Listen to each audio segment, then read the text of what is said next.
Hello, I'm doing another one of these silly, well, it's Thursday, so it's not really a Wellness Wednesday video, but I'm doing another video about hypothyroidism, Hashimoto's, how to identify the physical and mental health symptoms, brain symptoms of hypothyroidism, and how to achieve optimal care.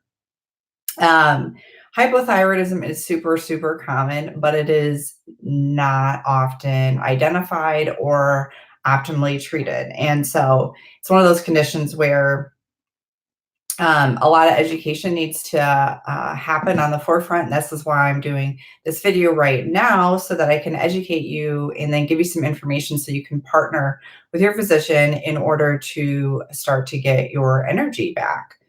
Oftentimes, people don't know that they have a thyroid condition.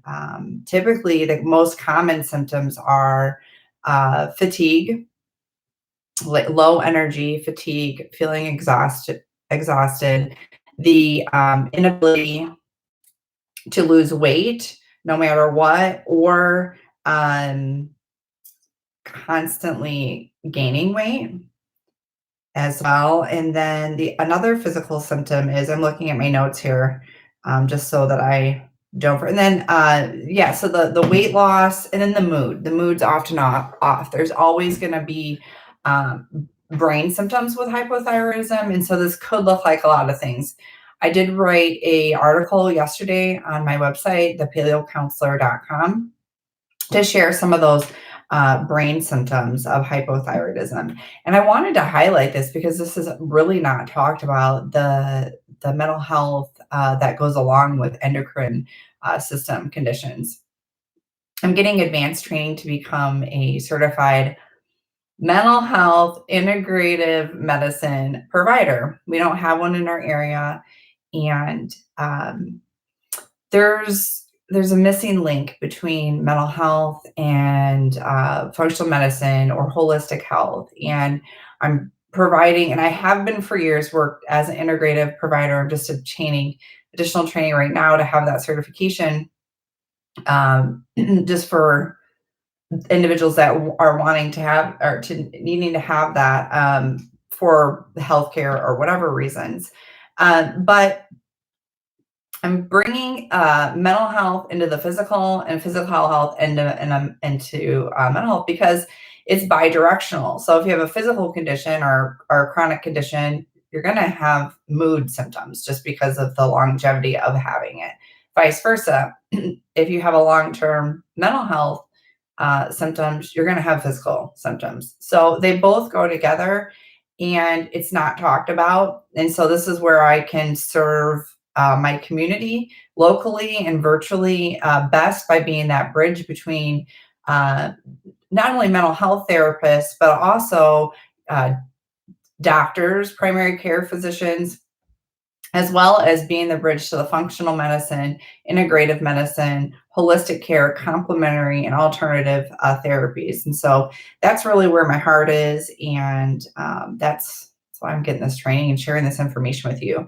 Yesterday, I got some news from a friend that sent a message on my Facebook page, and they said that through the information I shared, they were able to get diagnosed, treated, and maintain hypothyroidism and Hashimoto's. And that is awesome, because this person is a friend and I've never personally worked with them. And that just goes to show the power of information and education, which is honestly the number one thing that you need in order to start to resolve mental and physical health symptoms, is just awareness and education behind the condition to empower you to make some changes. So I wanted to share some little known facts about hypothyroidism. Could be the reason why you have the inability to lose weight and you're tired all the time. You don't have to have all the symptoms listed on the my webpage. You just have to have one or two, and that could be enough to get to start to investigate hypothyroidism. The problem is that when a primary care practitioner tests the thyroid, they will just test the TSH levels. And often individuals come back within normal ranges. Let me explain to you what a normal range is. Normal ranges within the standard and traditional medical model take unhealthy populations, so sick populations that include everyone and most individuals, the majority, unfortunately, in our country have a chronic illness and are sick and not optimal. And so the levels that they look for are not optimal. The levels are within a population that is sick. And so you're normal within a sick population, which means it's not optimal. So where I look to the optimal levels, and there you can go and search this out on the internet. There's research that supports this. I look to the functional medicine community for optimal levels because the lab ranges are lowered there because this is healthy populations with optimal thyroid function, meaning optimal levels of energy to do your life, boo, to perform as a human in the real world. So this is where I look to. And so most of my clients that come to me, they were put in that normal range and with just a TSH and said, you're fine. So this is where you have to either partner with your doctor or get a second opinion and start to add an integrative, holistic, functional medicine person to your team in order to get there because of the lab ranges. The other thing, and so I have those lab ranges listed. The other thing that happens is because a full thyroid panel is not completed, antibodies are never looked at. In 90 to 97% of the cases, hypothyroidism is actually an autoimmune condition called Hashimoto's, meaning to arrive at maintenance and or remission, whatever you want to call that, healing, whatever you want to term that as, you're going to have to treat it as if it is an autoimmune condition. And there's so many things that you could do with autoimmune conditions in order to put it into remission, maintenance, and heal. But you have to treat it as such. And that is not just medication. It's layering on other strategies, self-care, dietary strategies, nutrition, boundaries, learning about the other conditions that go along with hypothyroidism. Hypothyroidism has over 300 often elusive symptoms that are full body, mind body. This is why I'm highlighting the mind symptoms and the mood symptoms and the brain symptoms, because it's often just dismissed as a non-issue, but it's very much an issue if you have constant brain fog, you're fatigued, and you have memory concerns and concentration and ADD and anxiety and depression. Those are real things. But it needs to be connected in order to, once you have that level of education, understanding, and putting together your full health. That's why I'm big on education. I'm big on making these videos and writing and teaching and advocacy, because this is where healing happens. So having a full thyroid panel is very, very important. And I explain what that looks like. And it could look, there's a lot of different full thyroid panels out there. But do your research and know that the levels that are done at the traditional medical model aren't optimal. This isn't to say that your physician is bad, doesn't know what they're doing, doesn't care. They do. They care deeply. They care a lot. And I do want to not defend our primary care practitioners, but to explain to you what's actually happening. They're never trained on running a full thyroid panel. The medical model, it does not incentivize healthcare practitioners for optimal level of anything, because healthcare benefits, our healthcare system in the United States benefits from individuals being perpetual customers, being low-grade sick, so that you constantly come back. So they don't have to market their services, that you kind of come back and you need them. And that's the sad truth. The other part of the problem, after working in healthcare all of these years, almost my entire career, is doctors end up graduating from medical school with about $250,000 of debt. And sometimes they get married and have families and have homes, and so they have $250,000 of student loan debt. And they are at the end of the day, all of the risk is placed on your primary care practitioner, meaning if they mess up, their license is gone, their livelihood is gone, they lose everything that they've worked for the last 15, 20 years of their life. Because healthcare, they can only run labs that your healthcare provides. payment for. And the medical model system that they work in, they have to work within the parameters and the policy and the protocol within that healthcare system. So I'm not placing the blame on our primary care practitioners. There's wonderful ones out there. For years, I had one that was a nurse practitioner, and she was very holistic minded and very open to reading research and working with me. And I achieved a high optimal level of care with her. DOs are often very open to learning, and a lot of them, some of them have additional training like OMM for chronic pain, and are more in tune with mind body practices. And the other thing that I'm going to really advocate for is for you to add a holistic, functional, integrative, whoever, a rebel, rogue, ninja like myself, or whoever out there that is looking at the whole person and looking to optimal levels. The hard truth with this one is that this is going to, you're going to have to pay out of pocket. But again, to remind you, if you're paying $20 or $40 for a copay to see someone for 7 minutes and you're not getting optimal care, or you're not getting what you need, you're wasting your time and money and energy. I work with a lot of entrepreneurs and startup providers and a lot of people in the wellness world, and a lot of them have really basic insurance or don't have insurance at all, and they pay for everything out of pocket. And I know that's really radical, but if you look at that, and I am trying to change the healthcare system, but you can imagine that how well my message is received, because no one really wants to hear that prevention talk, because, well, we don't make money off of that. I mean, at the end of the day. But there are other systems like public health systems and grants, and I'm working on a grant with Head Start in my community here to talk that prevention talk, because they're very much interested in that. And so there are places where change is happening, and I am part of an underground functional medicine community where a bunch of healers get together every month or every other month, and we share our practices with one another. This is at night that we get together after hours. No one's getting paid, but we're working on your cases together and collaborating. Mental health practitioners do this too with case consults. And so there are people out there collaborating. So don't think that someone's not thinking about you, because I know that I do, and all of the practitioners that I'm connected with through social media, they're the same way. They deeply care about those that they serve, and they're working to provide more than that is required of them.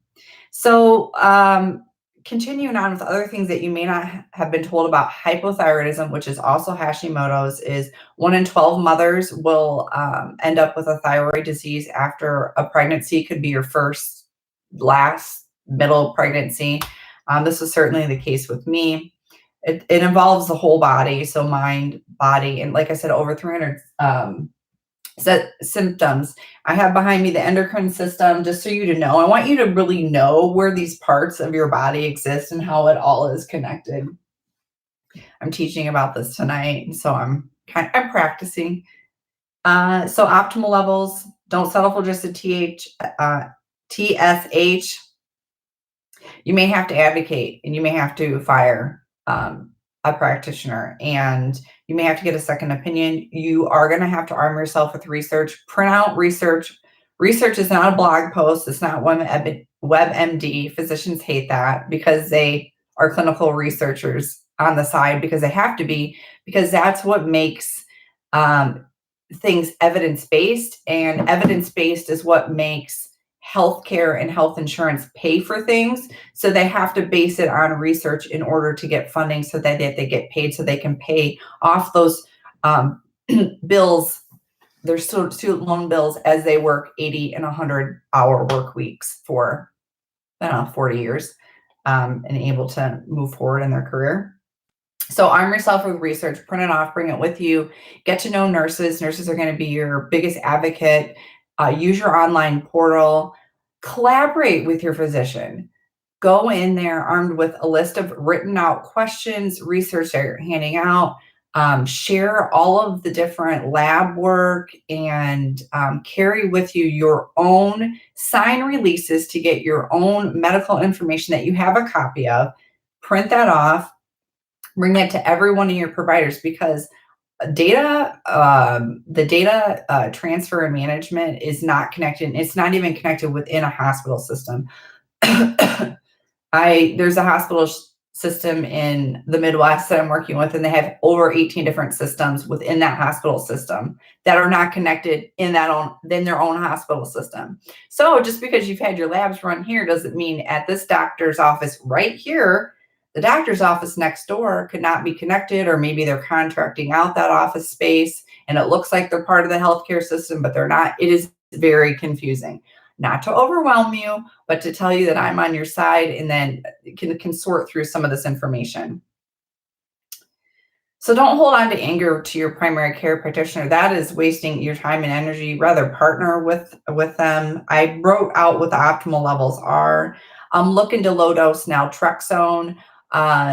This is, go on to ldn.org. There's a ton of research studies on there. This can actually turn down your autoimmunity levels in order to shut off the Hashimoto's function and bring down some of those TPO antibody levels. The other thing it can help with is mental health, fibromyalgia. It's used for chronic pain. This one's tough to get funded by insurance, but it is a game changer in autoimmunity. I used this for a year, was able to turn off all autoimmunity, and I have several autoimmune conditions. Turn off that you're going to get vivid dreams with low dose naltrexone. So strap in, and there's going to be a period where you have to determine what is the best dose. It's a great tool if you also have small intestinal bacterial overgrowth, which 50% of the time with Hashimoto's or hypothyroidism, you're going to have small intestinal bacterial growth. You just are. So nobody knows that. And small intestinal bacterial overgrowth is often misdiagnosed as IBS. You can resolve small intestinal bacterial growth, therefore IBS, therefore increase your thyroid production, and you'll take less medication or no medication. I know individuals that just take low dose naltrexone or have been able to get off all thyroid medication. But that doesn't have to be a goal of yours. You can be holistic minded and take a medication. So you can, I have a friend that says, and a client that I work with, you can meditate and medicate. And I love that so much, because that's kind of where I fall within as an integrative practitioner. Meaning, like, if you need medication, then certainly use it. Do a precision medicine panel to understand if that medication is helping and not hurting you genetically. But you might have to go that route. So the quality of life matters. So don't settle and resign yourself to, I have to have brain fog for the rest of my life, because there are root causes that cause Hashimoto's and hypothyroidism. I'm going to make another video at some point on those root causes, so that you know there's a whole host of them, but something is causing that.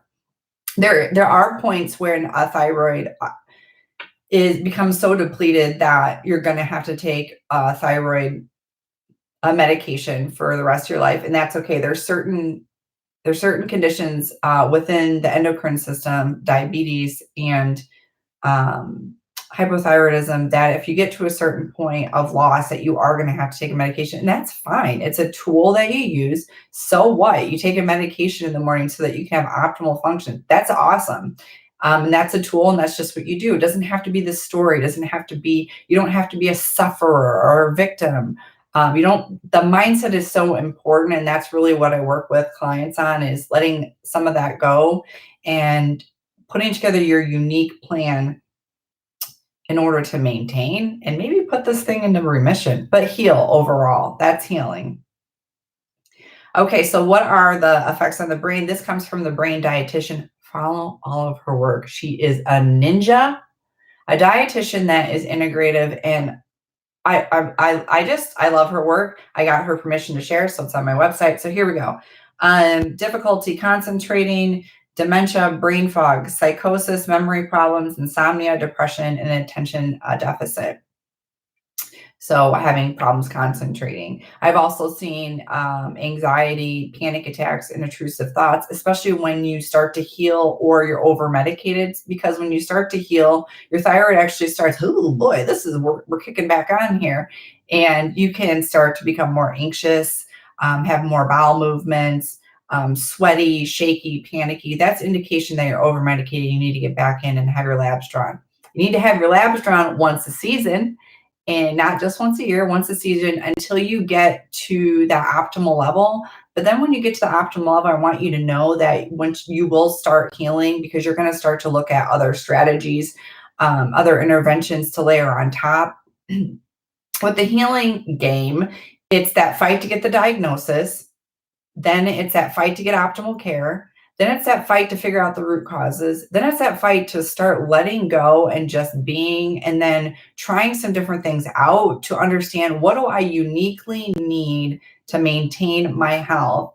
And what is the menu of things that I do when this happens? And how do I let go of some of these negative thought patterns? And that's going to be unique to you. And that's kind of where I come in, is, well, through the whole process, to come up and the come down. And then you get to the point where either you never needed me in the first place because you watched these videos, or you obtained information and advocated your ass off to get optimal care, or we worked together for a short period of time and you're armed with the education and information and you got this. That's the whole point. My whole point is to be fired. I don't keep I don't keep working with clients over and over and over again because they're moving on. That's the point. Okay, and then the physical symptoms of hypothyroidism, and again, just having one or two of these, that's indicative enough to start to investigate this. Fatigue, feeling tired all the time. This could look like, I call this bone tired exhaustion. Just like, oh my gosh, I got 8 hours of sleep last night, but I'm waking up exhausted.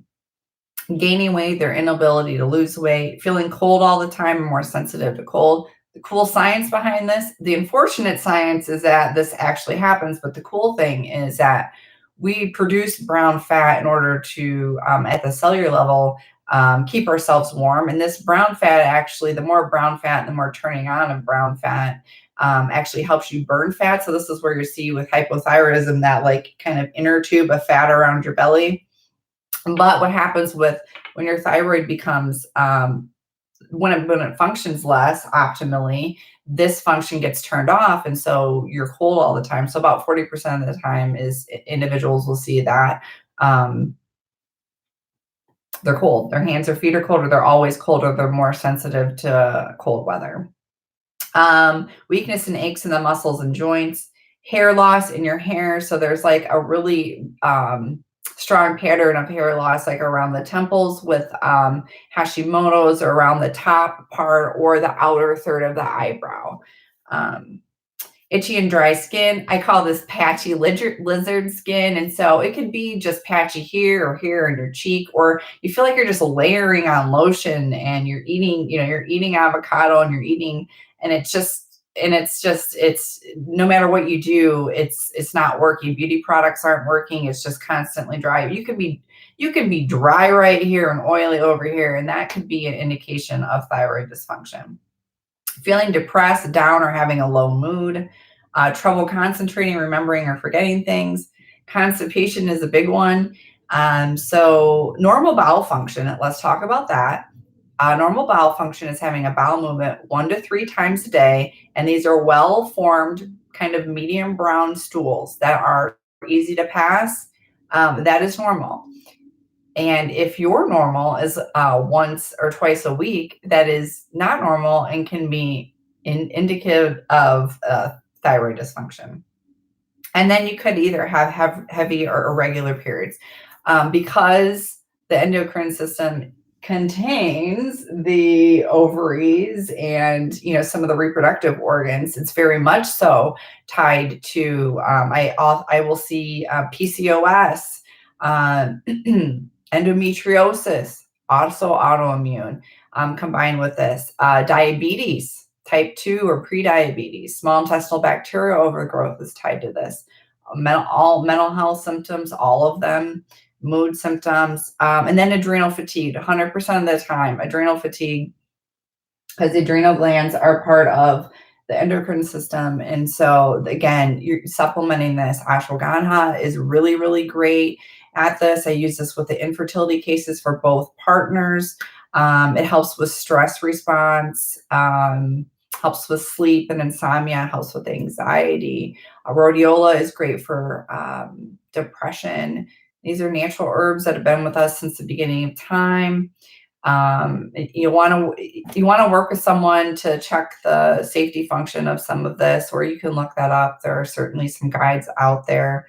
Other things that you can see is MTHFR gene mutation in about 40% of individuals. So that's going to change. You cannot take metformin with that. And a lot of times metformin is prescribed with PCOS. And then the other thing is with MTHFR is just to be really, really mindful of folate consumption. I am a research fellow at the Harkin Institute, and I'm writing policy and research on pregnancy. And one of my recommendations is for healthcare to start running MTHFR on genetic mutation panels, which insurance does fund if you show signs of. And because it's going to change the type of folate that you need to take. I'm going to end this here. I'm going to drop in this link here how you can get a hold of me. I'm doing free 15-minute consults that you can schedule online. And then I'm going to do one of those right now. So have a wonderful rest of your day. Thank you guys for watching these videos. Please share, ask questions, schedule a free consult. I try to keep them fun, and you're going to walk away with information and know whether we're good fit or not. And I'll tell you if we're not, and you'll walk away with definitely some tools that you can start to use. Okay, bye.